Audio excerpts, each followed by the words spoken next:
तो आज first of all अपन देखेंगे पहले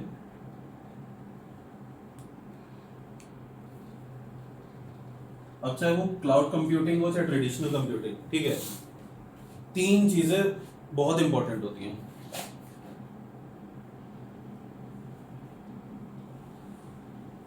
compute resource,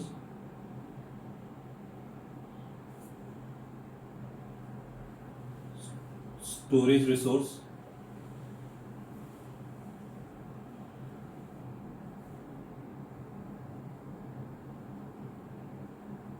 network resource.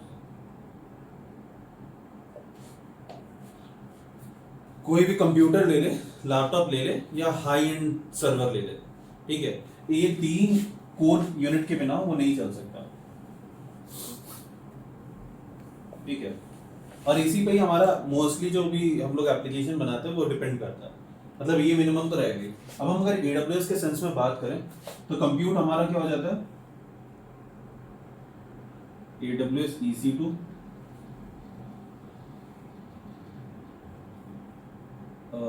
Beanstalk,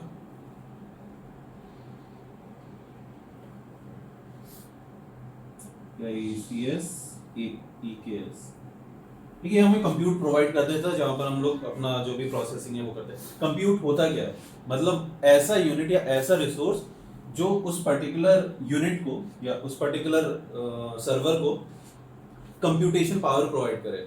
like CPU, अपना CPU क्या करता है, वो हमारा कोर होता है, राइट। वो क्या करता है कि जो भी हमारे पास रिक्वेस्ट आ रही है उसको प्रोसेस करेगा with the help of their core unit और उसको उसको आगे प्रोसीड करता है, राइट। सो कंप्यूट को mainly CPU, which includes again thread processors, thread और कोर, कितने कोर का है, कितने थ्रेड ले सकते हैं, कितने प्रोसेसर्स हैं उसके अंदर, ठीक है, प्लस कितनी मेमोरी है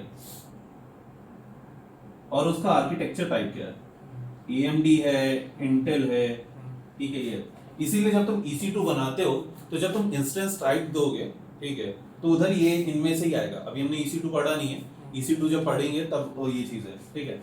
अब स्टोरेज की बात करते हैं, तो कंप्यूट तो मिल रहा है लेकिन रिक्वेस्ट आ रही है, उसको सेव कहाँ करें, तो इसी के लिए हम लोग स्टोरेज रिसोर्स यूज करते हैं, ठीक है।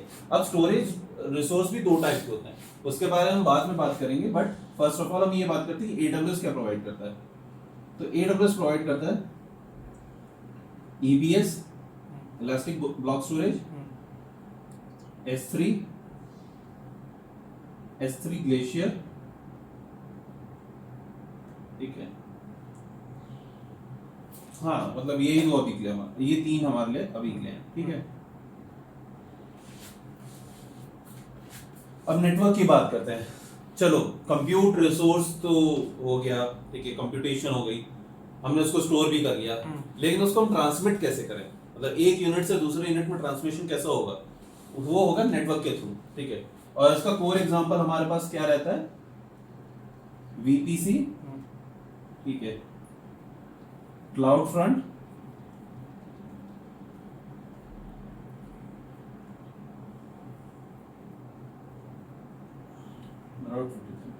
ठीक है, ये हमारे कुछ है जो नेटवर्क कंपोनेंट्स में इन्वॉल्व होता है, ठीक है। इस VPC के अंदर भी बहुत सारे हैं, देखिए आज हम लोग जिसके बारे में बात करने वाले हैं वो है S3 और S3 ग्लेशियर। इनमें कोई ज्यादा डिफरेंस नहीं होता प्राइसिंग और आर्काइवल रिक्वेस्ट के अलावा, ठीक है।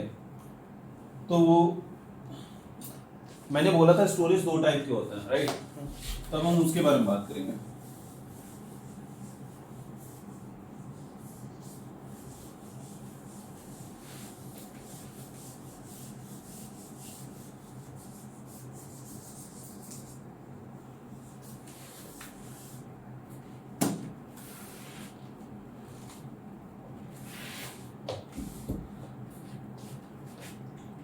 तो जब हम स्टोरेज के बारे में बात करते हैं,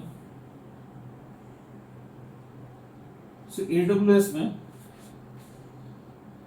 हमारे पास दो टाइप के स्टोरेज आते हैं, ब्लॉक स्टोरेज,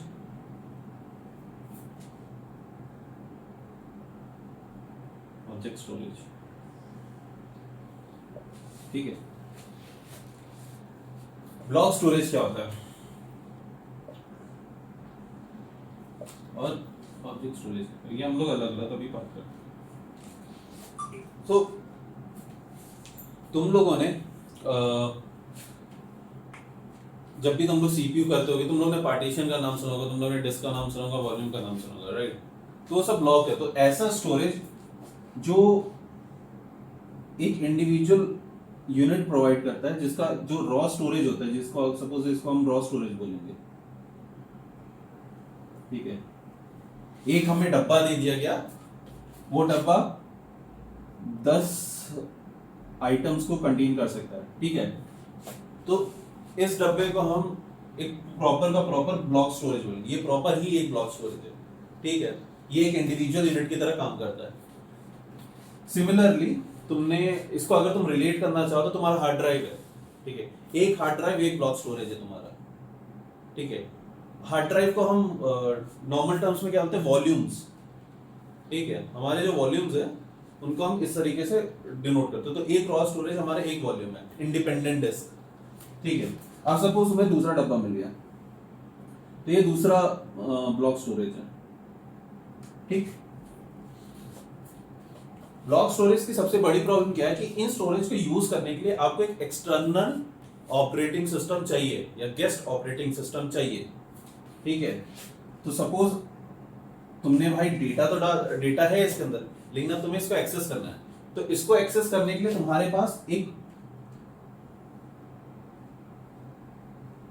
ओएस होना चाहिए जो इसके साथ अटैच होगा, ठीक है। और तुम एज अ यूजर इस ओएस के थ्रू इनको एक्सेस करोगे,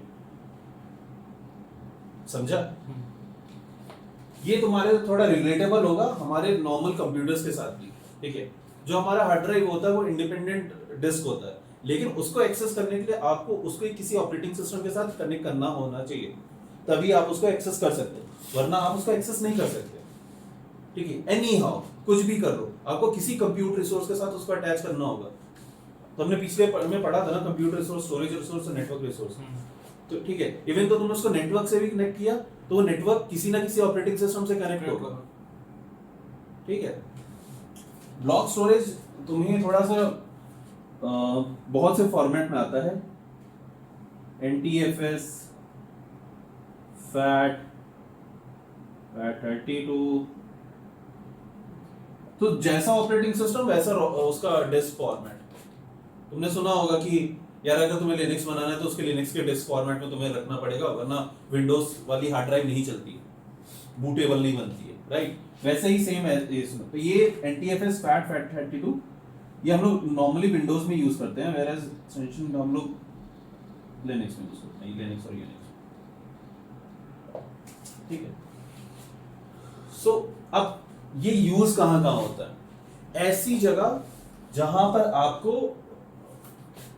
क्या बोलते हैं, हाई एंड, मतलब बहुत ही क्लोज कनेक्टिविटी के साथ चाहिए। मैं बोल रहा था कि ब्लॉक स्टोरेज कब यूज करते हैं, अब हम ये यूज केस देखेंगे, ठीक है। तो सिंस अगर तुम देखो तो वो एक्सटर्नल ओएस और जो हमारा ब्लॉक स्टोरेज होता है उसको अटैच करना, तो इट मींस इनका जो डिस्टेंस होगा रिलेटिवली वो क्लोज होगा, राइट? सो जब कोई चीज एकदम नजदीक होती है, जैसे तुम लोग मेरे साथ एकदम फेस टू फेस हो, राइट? तो अगर मैं तुमसे कुछ रिक्वेस्ट करता हूं तो तुम्हारा जो रिस्पॉन्स है वो मुझे बहुत फास्ट आएगा, मींस लैटेंसी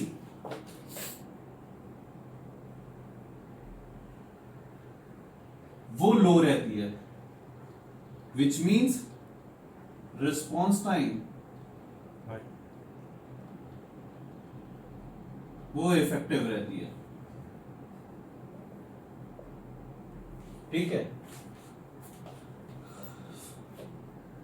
तो मतलब आपको ऐसे क्रिटिकल एप्लीकेशन जब डिप्लॉय करने होते हैं, जब कोई भी क्रिटिकल एप्लीकेशन डिप्लॉय करने होते हैं या डेटाबेस कनेक्टिविटी करनी होती है, डेटाबेस डिप्लॉय करना होता है, उस टाइम हम ब्लॉक स्टोरेज यूज करते हैं। रीजन बिहाइंड, लेटेंसी लो होती है, रिस्पॉन्स टाइम इफेक्टिव रहता है, तो जो इनपुट आउटपुट ऑपरेशन होता है,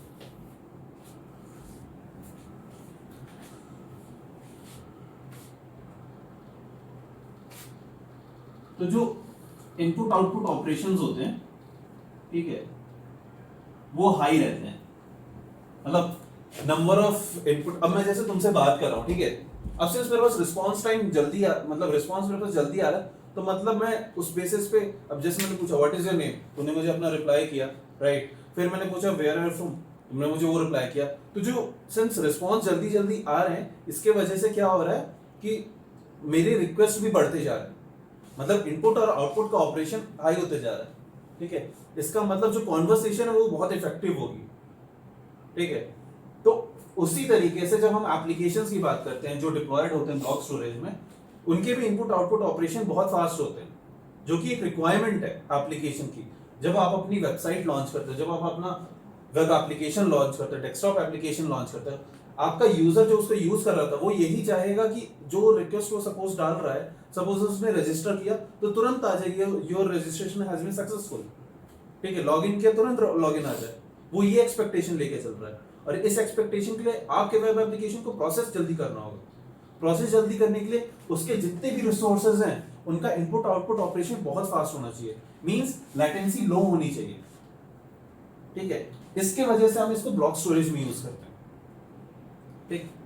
now when we discussed about block storage, एक चीज और है कि ब्लॉक स्टोरेज के इंडिपेंडेंस डिस्क हमेशा फिक्स साइज के रहते हैं।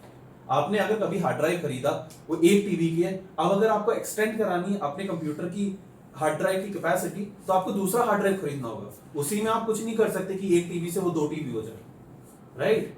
तो एकदम फिक्स स्टोरेज होता है उसका।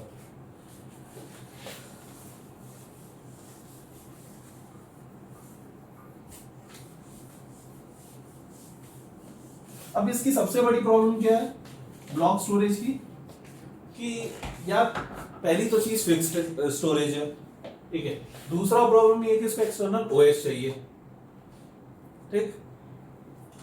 लेकिन कुछ जगह ऐसी होती हैं जहां पर ना हमें ओएस की जरूरत नहीं होती, हम चाहते हैं भाई कि हमने रिक्वेस्ट मारा वाया HTTP और रेस्ट एपीआई के थ्रू, और हमें डेटा मिल जाए, हमें क्यों ओएस की जरूरत हो, ठीक है। तब आता है ऑब्जेक्ट स्टोरेज। ऑब्जेक्ट स्टोरेज एक प्लेन एरिया होता है जहां पर आप अपने ऑब्जेक्ट्स डाल देते हो,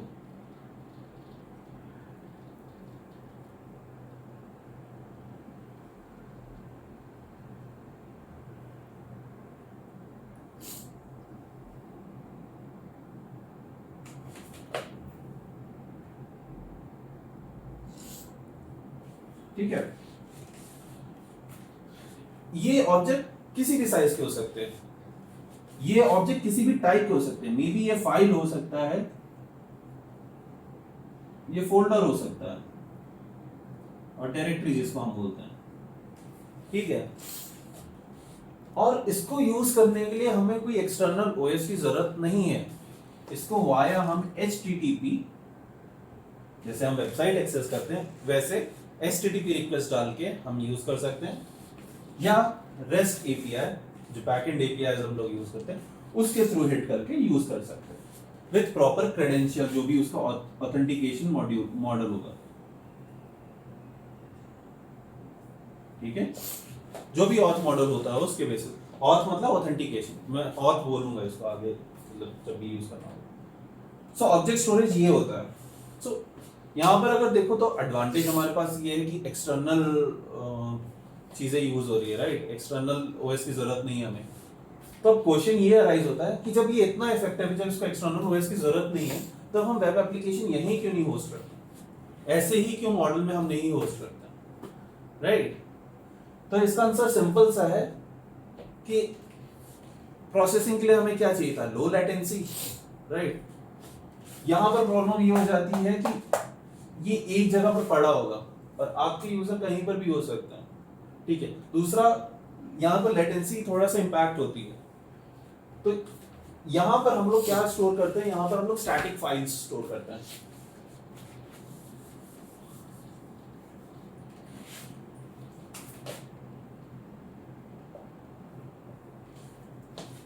स्टैटिक फाइल क्या होती हैं? which do not need server side scripting.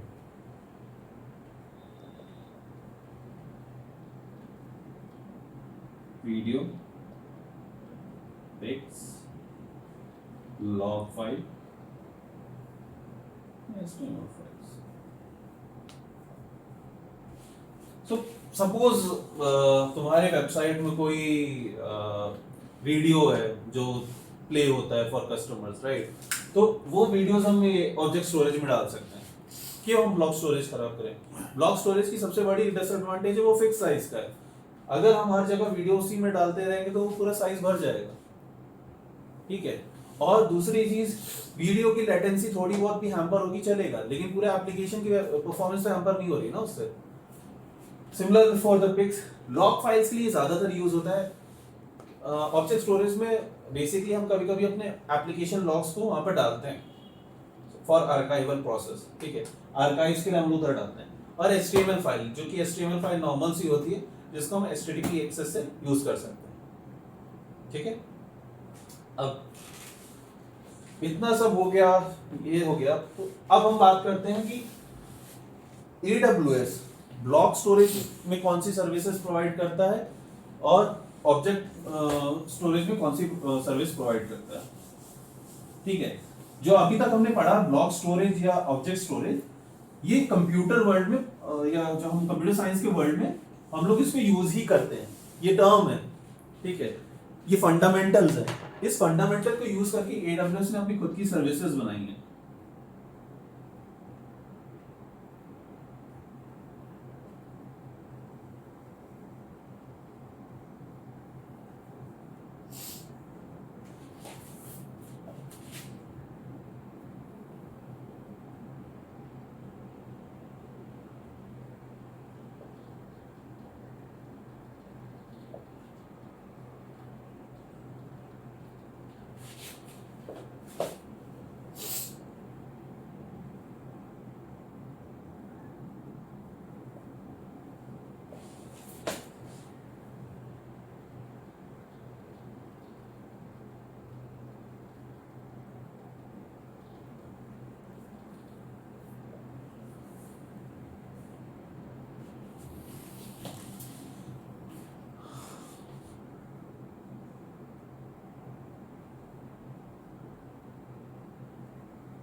So block storage के लिए हम लोग यूज करते हैं इलास्टिक ब्लॉक स्टोरेज, EBS, और इसको हम दूसरे नाम से भी जानते हैं EBS वॉल्यूम, ठीक है?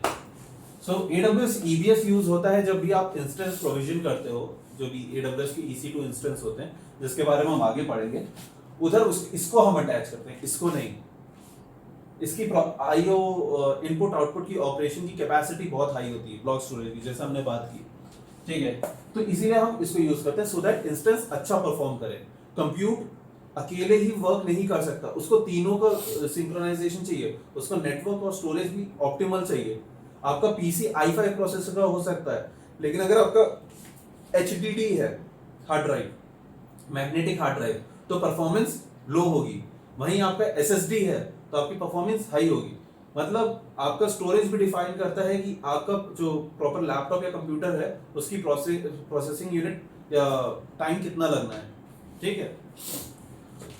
Object storage, simple storage service S3 जिसको हम बोलते हैं, या S3 ग्लेशियर, इन दोनों में बहुत माइन्यूट सा डिफरेंस है, तो हम लोग को बाद में मतलब अभी कंटिन्यू में बात करते हैं, ठीक?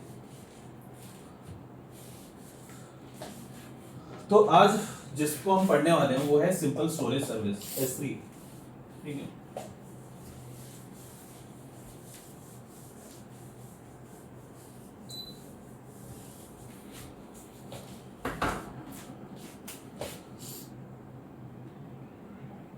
तो सबसे पहले हम सर्विस आर्किटेक्चर समझते हैं इसको। वैसे तो AWS ने कभी रिवील नहीं किया कि उसका S3 बैकएंड में कैसे वर्क करता है, ठीक है? बट उसने ये रिवील किया कि भाई उसका फॉर्मेट कैसे हो सकता है, ठीक है? सो अगर हम इसको HTTP थ्रू यूज करते हैं तो इसका फॉर्मेट होता है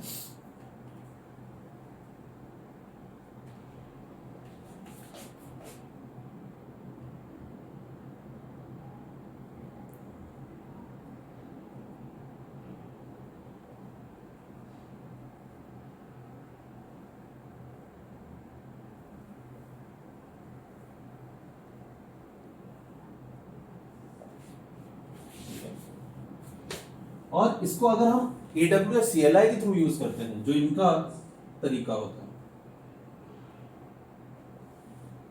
तो उससे यूज होने के लिए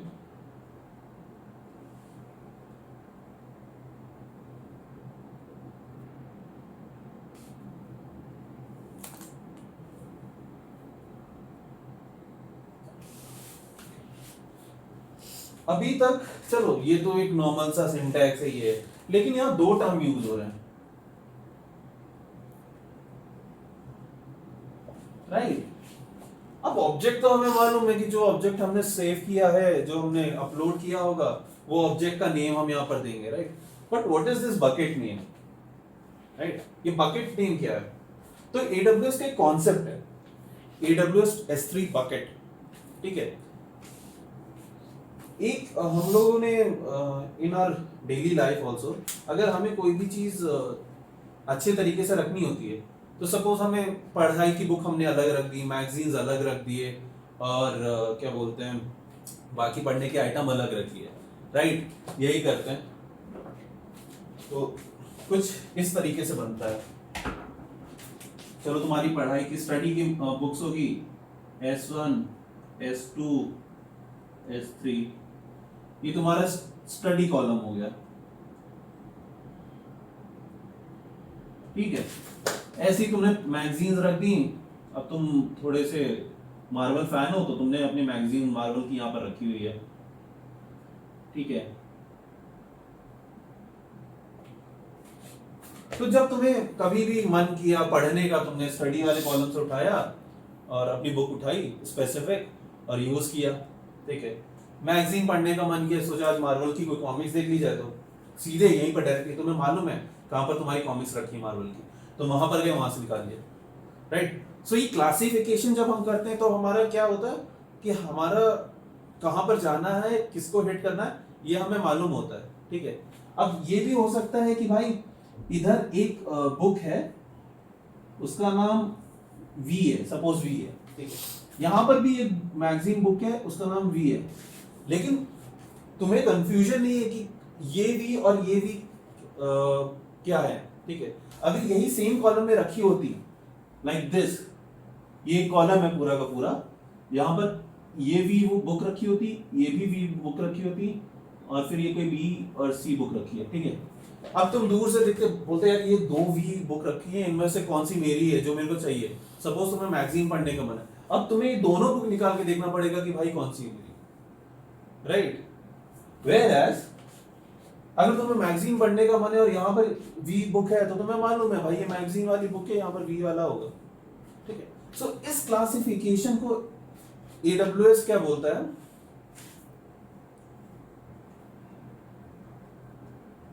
बकेट, ठीक है। ये आपका बकेट है।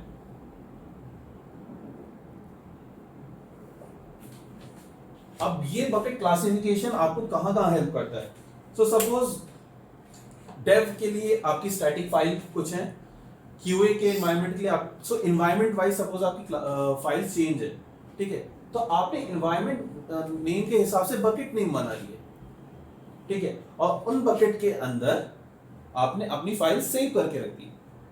सो जब भी आपको हिट करना होगा, आपको ये नहीं देखना पड़ेगा भाई कि यार कौन सी फाइल मेरी है, कौन सी फाइल एनवायरनमेंट QA को रिप्रेजेंट करती है, कौन सी डेव को रिप्रेजेंट करती है, राइट। तुम्हें कंप्लीटली क्लियर है कि क्या चीज है, इसीलिए बकेट सिस्टम बनाया गया to have the file integrity itself, to maintain the file integrity itself और isolation of the file itself, ठीक। ये कॉन्सेप्ट समझा बकेट का। लेकिन एक बहुत इंटरेस्टिंग क्वेश्चन आता है कि हम कितनी बकेट बना सकते हैं एक AWS अकाउंट में, ठीक है। अगर हमें AWS अकाउंट में S3 बकेट बनाने तो कितनी बन सकती है? तो बाय डिफॉल्ट आप 100 S3 बकेट्स बना सकते हो, ठीक है। नाउ दूसरा क्वेश्चन, 100 S3 बकेट एक ही रीजन में कि अलग अलग रीजन में? हम जानते हैं AWS के कई रीजन है, राइट। तो आंसर है 100 S3 बकेट ओनली, क्योंकि S3 कभी भी रीजन पे नहीं काम करता है, S3 इज ग्लोबल। तो जब भी तुम Amazon S3 के सर्विसेज खोलोगे, उसके ऊपर वाले टैब में, सो सपोज ये इसका टास्क बार मतलब वो मेन्यू बार होगा, यहां पर जहां पर रीजन आता है वहां पर लिख के आ रहा होगा ग्लोबल, ठीक है? क्योंकि ये रिसोर्स, ये सर्विस ग्लोबल लेवल पे होता है, तभी उसको आप HTTP के थ्रू भी इंडिपेंडेंटली एक्सेस कर पाते हो और CLI के थ्रू भी इंडिपेंडेंटली एक्सेस कर पाते हो without any giving reference of reason, ठीक है?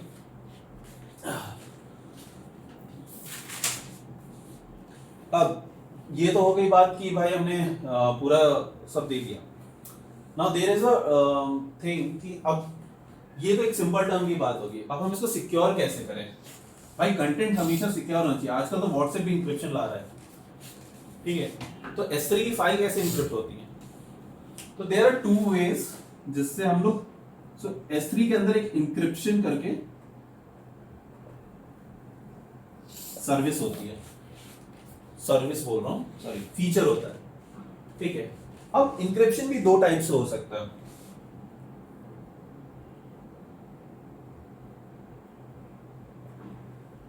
सर्वर साइड इंक्रिप्शन, ठीक है, या क्लाइंट साइड इंक्रिप्शन।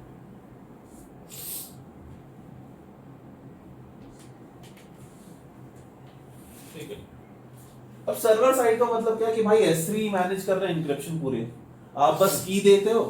सो इंक्रिप्शन कैसे काम करता है? आपके पास एक प्राइवेट की होती है, एक पब्लिक की होती है, उसके बेसिस पे आपका कंटेंट इंक्रिप्ट हो जाता है, ठीक है? पब्लिक की एक्सेस मतलब इनको मालूम होती है, जो भी आपका प्रोवाइडर होता है, प्राइवेट की आपके पास रहती है, तो आप with the help of private की उसको डिक्रिप्ट कर लेते हो, राइट? तो इसी इंक्रिप्शन मेथड के थ्रू दो काम होता है। तो क्लाइंट साइड मतलब हम ही भाई डिक्रिप्ट करेंगे, हम ही भाई इंक्रिप्ट करेंगे।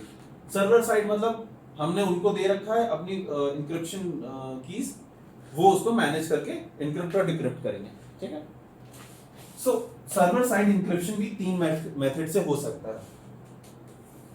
एक, with the help of S3 managed key। तो भाई आपने S3 को बोल दिया भाई आपके पास जो सर्विस है, मैनेज की सर्विस है, उसके थ्रू ही इंक्रिप्शन करिए, उसके थ्रू ही डिक्रिप्शन करिए, ठीक है? एक होता है with AWS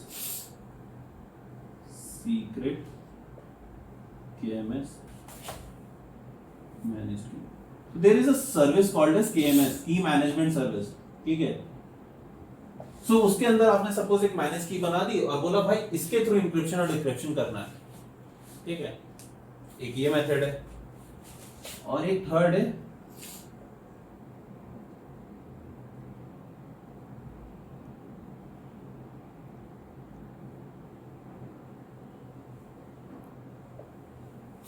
भाई क्लाइंट ने मैनेज की एक बनाई अपनी, जिसको वो मैनेज करता है, उसने कहा भाई इसके थ्रू ही आपको इंक्रिप्शन डिक्रिप्शन करना है, ठीक है?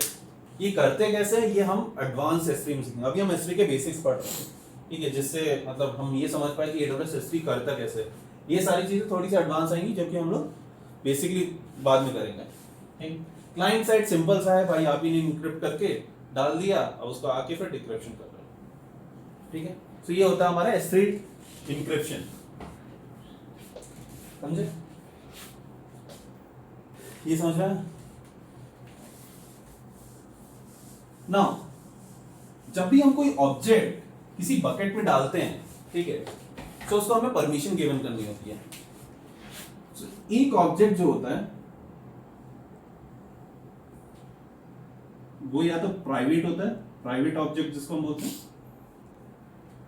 या तो पब्लिक ऑब्जेक्ट, ठीक है? अब जब हम ऑब्जेक्ट डालते हैं तो हमें वहां पर परमिशन देनी होती है, whether it should be accessible to public और whether it should be a private. Private नहीं होता है, सिर्फ पब्लिक आता है चेक बॉक्स। हमने अगर उसको चेक कर दिया तो भाई वो पब्लिक हो जाता है, नहीं चेक किया तो प्राइवेट रहता है। By default private he object होते हैं, आपको उसको एक्सप्लिसिटली उसको पब्लिक करना होता है।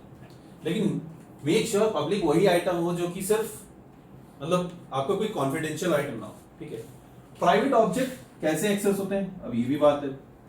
तो अगर तुम्हें यूआई से एक्सेस करना है तो भाई तुम्हारे पास स्पेसिफिक क्रेडेंशियल होने चाहिए उस S3 बकेट को यूज करने के, ठीक है, जो मैनेज्ड होता है, means IAM user.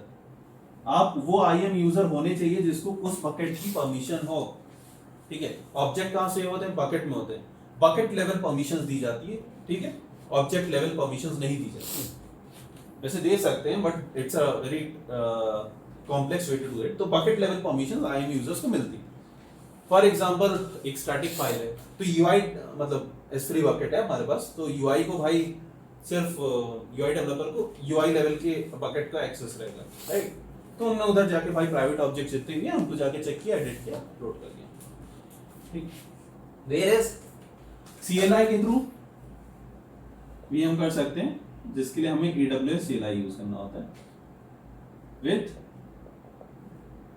IAM user और एक पब्लिक ऑब्जेक्ट।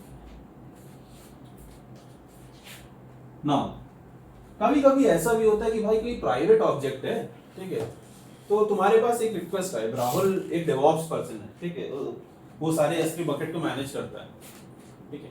अब क्या हुआ कि राहुल के पास आया कि भाई आपके CTO हैं, उनको फॉर 60 सेकेंड्स और आई वुड से 60 मिनट्स के लिए इस प्राइवेट एक पर्टिकुलर प्राइवेट ऑब्जेक्ट A है उसका एक्सेस चाहिए।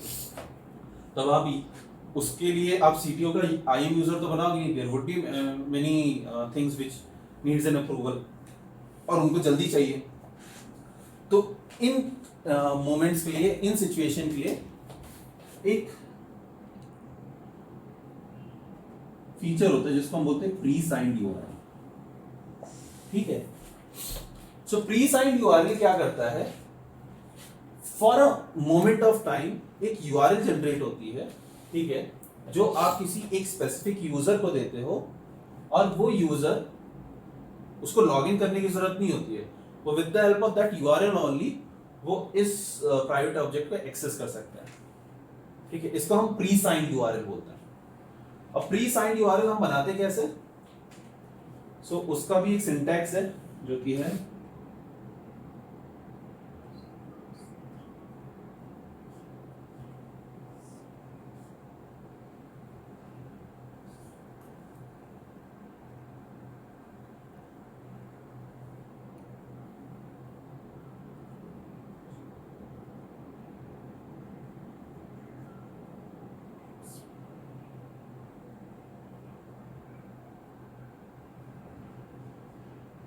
इनके बीच में स्पेस है, ठीक है। एक तो हम CLI के through AWS S3 pre signed लिखते हैं, ठीक है, उसके बाद बकेट ऑब्जेक्ट नेम देते हैं हम और कितनी देर में वो एक्सपायर हो जाएगा वो डालते हैं।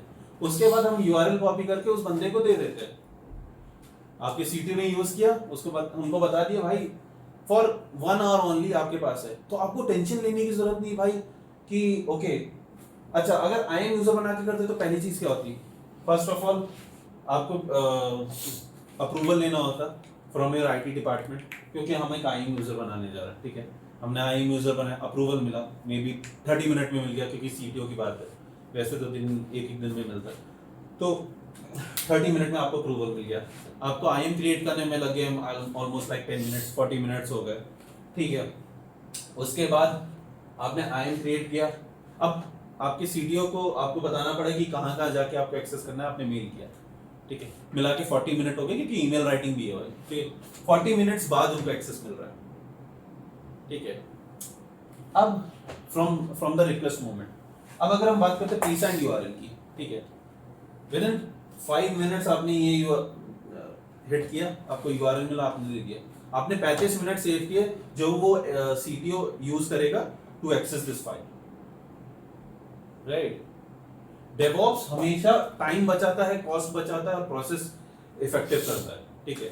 इसलिए हम प्री साइंड URL यूज करते हैं कभी कभार, इट्स नॉट रेगुलरली। अगर उसी पर्टिकुलर पर्सन को उसको एक दिन बोल रहा हूं मैं, फॉर ऑलमोस्ट लाइक एक हफ्ता, 3 दिन, 4 दिन के लिए चाहिए, तब हम IAM यूजर के लिए जाते हैं। क्यों? क्योंकि 3-4 दिन आप एक यूआरएल को ऐसे प्रीसाइंड नहीं ओपन कर सकते. It's not good, actually not a best practice. यहां पर आपके पास कंट्रोल आ जाता है फिर. सो ये चीज है. सो इतना समझना है ना.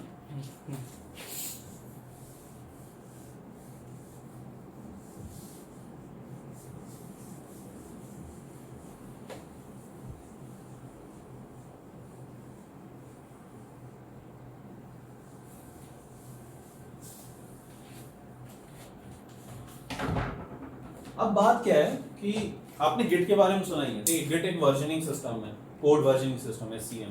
ठीक है, तो क्या हम S3 बकेट को, ऑब्जेक्ट को भी वर्जनिंग सिस्टम कर सकते हैं? पहली बात, वर्जनिंग होता क्या है?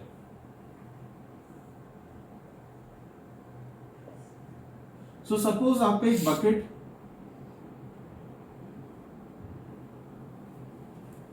ए है, उसके अंदर आपके पास पड़ी है एक ऑब्जेक्ट फाइल A1. ठीक है, जिसके अंदर कंटेंट क्या है? कोई पासवर्ड है. अब क्या हुआ, आपके पास 4 यूजर्स हैं जो इस बकेट को यूज करते हैं. ठीक है, और ये ऑब्जेक्ट फाइल बहुत इंपॉर्टेंट है क्योंकि ये किसी की ऑथ की है. ठीक है, आपका कोई एप्लीकेशन इस पासवर्ड को यूज करके ऑथ की बनाता है. ठीक, अब क्या हुआ, सपोज 4 यूजर्स में से 2 यूजर तुम हो. राहुल, तुमने क्या किया कि तुमने करेक्ट पासवर्ड सेट किया. ठीक है, ये चल रहा है. अब ये पासवर्ड सेट करने के बाद तुमने वो पासवर्ड डिलीट ही कर दिया अपने एरिया से, अगर वो पासवर्ड कहीं रिकवर नहीं कर सकते इसके अलावा. ठीक है, एक्सीडेंटली जतिन ने क्या किया, इसी फाइल को रिप्लेस कर दिया. रिप्लेस करने के लिए क्या होता है, सेम नाम की फाइल होनी चाहिए, कंटेंट रिप्लेस हो जाता है. अब ये कंटेंट कुछ दूसरा हो गया और वो हो गया pwd1, जो कि इनकरेक्ट है. अब प्रॉब्लम क्या होगी, ये ऑथ की नहीं है, आपका एप्लीकेशन फट गया. ठीक है, आपके पास कोई चांस नहीं कि आप ये पिछला पासवर्ड रिकवर कर सको. ठीक है, ये एक नॉर्मल सिनारियोस है जब वर्जनिंग नहीं होती. व्हाट वर्जनिंग डू इज कि जब कोई भी अपडेशन होता है एक ऑब्जेक्ट के अंदर, वो उसका वर्जन बना देता है. तो जब ये राहुल तुमने जब मैनेज किया था इसको, ठीक है, तो तुम्हारा वर्जन क्रिएट हो गया V1. ठीक है, अब जतिन ने जब उसको ओवरराइट किया तो लेटेस्ट ये था अभी. ठीक है, जब जतिन ने किया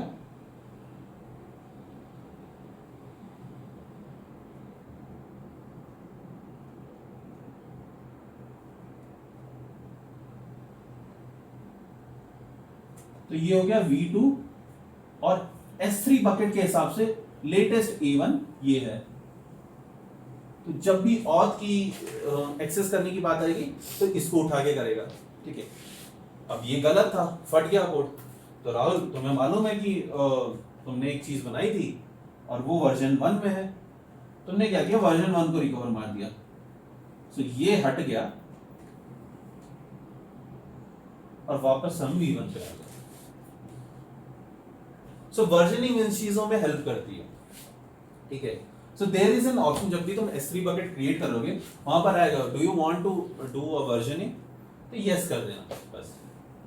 ठीक है, वो करके दे देते हो. समझा? ये छोटा सा एक एग्जांपल है. ऐसी एक और फीचर है S3 का जिसको हम लाइफ साइकिल बोलते हैं. अब मैंने तुम लोगों को बताया था कि S3 लॉग मैनेज करने के लिए भी यूज होता है.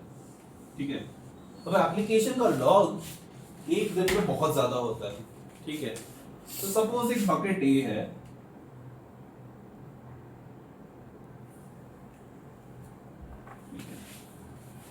इसमें ऐप लॉग आते हैं, log 1 log 2, ये डे की बात कर रहा हूँ, फर्स्ट डे की, सेकेंड डे की, ऐसे ऐसे ऐसे ऐसे 100 डे की. अब ऐसा तो है नहीं कि 100 दिन बाद तुम्हारा एप्लीकेशन बंद हो जाएगा, राइट? वो चलता रहेगा 365 दिन, मे बी 10 साल 12 साल। तो क्या तुम्हारा पूरा एप्लीकेशन लॉग इस S3 बकेट में आता रहेगा? सबसे बड़ी प्रॉब्लम क्या होती है कि आपको प्राइसिंग भी देखनी है। आप जितना ज्यादा स्टोर करते जाओगे प्राइस उतना ज्यादा बढ़ता जाएगा, कॉस्ट आपका उतना ज्यादा बढ़ता जाएगा। तो आपको इसको साइकिल भी करना है, ठीक है? मतलब हर ऑब्जेक्ट का एक लाइफ साइकिल होना चाहिए, और यही हमारा नेक्स्ट फीचर है, लाइफ साइकिल। ठीक है, लाइफ साइकिल में आप ये कर सकते हो कि ऑब्जेक्ट्स कितने दिन तक रिटेन रहेंगे। ठीक है, तो तुमने डाल दिया सपोज 30 डेज, सो ये लॉग 1 डे आफ्टर 30 डे, मतलब 31st डे पे ये या तो डिलीट हो जाएगा, या तो आपने अगर उसको सेट किया होगा ग्लेशियर में जाने के लिए तो ग्लेशियर में चला जाएगा। ठीक है, AWS S3 ग्लेशियर में चला जाएगा, लेकिन ये इधर से हट जाएगा। सिमिलरली 32nd डे में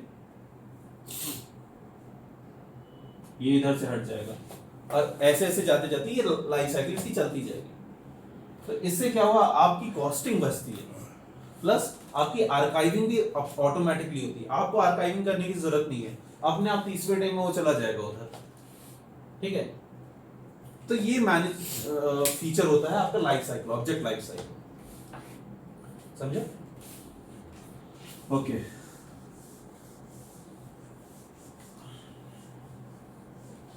एक और सर्विस होती है जिसको हम बोलते हैं स्टैटिक वेब होस्टिंग। ठीक है, अब अगर S3 इतना अच्छा है कि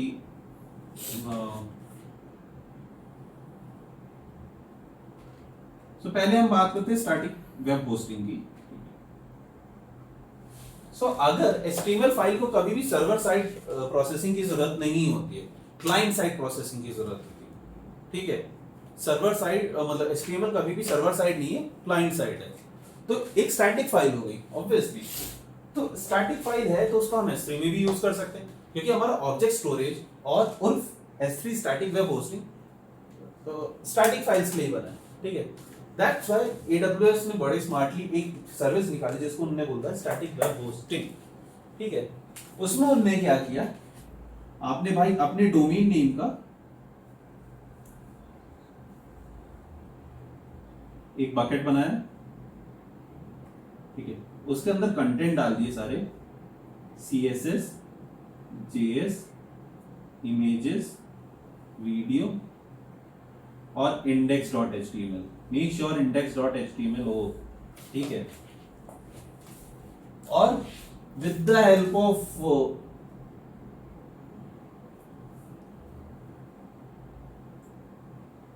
यहाँ पर स्टैटिक वेब होस्ट आएगा, और आपको यहाँ पर वो ऑब्जेक्ट नेम मतलब बकेट नेम देना होगा, और इंडेक्स डॉक्यूमेंट का इंडेक्स डॉक्यूमेंट पैरामीटर के अंदर आपको index.html वो देनी होती है फाइल में। ठीक है, तो वो ऑटोमेटिकली इस पूरे बकेट को एक वो बना देगा, आपका स्टैटिक वेब होस्ट बना देगा। ठीक है, with the help of this only. एक और तरीके से होता है जो कि है UI में आप स्टैटिक वेब होस्ट पे एक चेक बॉक्स आता है, उसको टिक किया आपने, हो गया। सो S3 के अंदर ये होल एंड सोल होता है। अब हम बात करते हैं S3 ग्लेशियर की।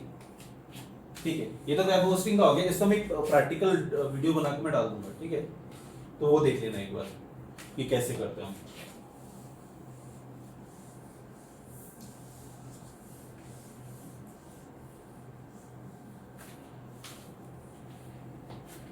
सभी S3 ग्लेशियर करके भी है। ठीक है,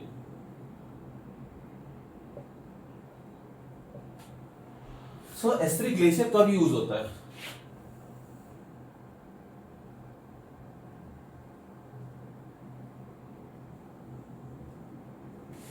S3 ग्लेशियर बहुत ही, सबसे पहले इसके हम फीचर की बात करते हैं। ये कॉस्ट इफेक्टिव है, इसमें बहुत कम कॉस्ट लगती है। ठीक है, तो आपका क्या हो गया कि पहली चीज कॉस्ट बच रही है। ठीक है, लेकिन वहीं पर कौन भी है, क्योंकि too good to be true वाला सीन तो कहीं पर भी नहीं होता। तो कौन ये है कि जब आप उस डेटा को रिट्रीव करते हो तो बहुत ज्यादा टाइम लगता है, ठीक है। ये सरकारी फाइल्स हैं जो कहीं दबी रहती हैं, ठीक है।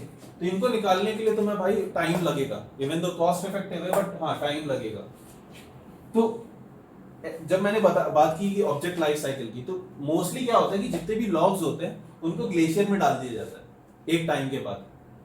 क्या होता है कि आप 30 डेज तो नहीं डालेंगे, 30 डे के बाद तो नहीं डालते हैं, ठीक है। आफ्टर 365 डेज उन लॉग को ग्लेशियर में डाल दिया जाता है, कि एक साल पुराना लॉग कौन ही उस देखेगा, उसको उठा के जिप किया, उठा के डाल दिया उधर, राइट।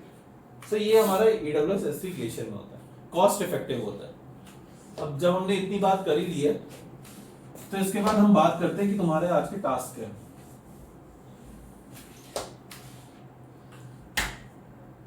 हमारा पहला टास्क है AWS CLI अपने लैपटॉप में सेटअप करना, ठीक है। अब AWS CLI सेटअप करना है तो उसके लिए भाई तुम्हें अपना खुद का एक IAM यूजर बनाना होगा। ये IAM यूजर अभी एडमिनिस्ट्रेटिव यूज का ही बनाना, ठीक है। उसके बाद create a S3 bucket using AWS console and CLI। एक कंसोल से बनाना, एक CLI से बनाना, ठीक है। अपलोड अ फाइल यूजिंग, अब किसी भी एक बकेट के अंदर वाया CLI फाइल अपलोड कर देना, ठीक है। और एक और चीज देखना,